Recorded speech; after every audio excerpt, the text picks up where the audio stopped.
Well, AAAM is one of the global pioneers and leaders in aesthetic training.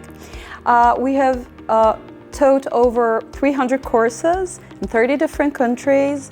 AAAM started ever since 1999, and it's a global leader in aesthetic medicine. So sure, the experience and the training we get is very unique and hardly to find anywhere else.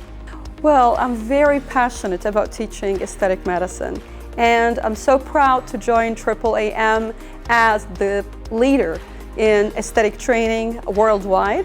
And being a non-funded organization, we feel free and we feel very scientific to judge and teach our delegates all about different products with absolutely no limitations.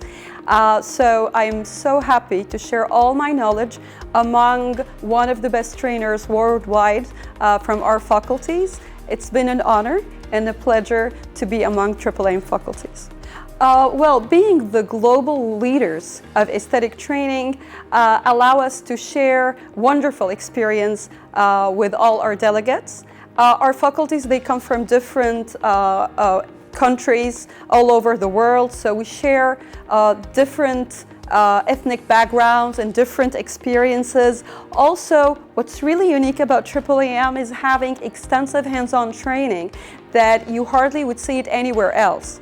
We are instructed to share all our knowledge or our experience with our delegates, so I think this is very unique to AAAM. Well, in level 2, we go in depth with botulinum toxin and fillers. So you get more into lower face fillers, Botox, more advanced procedures, as well as other topics that we do not cover in level 1, like PRP, like mesotherapy, sclerotherapy and pain management. So it's an added experience and more in depth with botulinum toxins and fillers.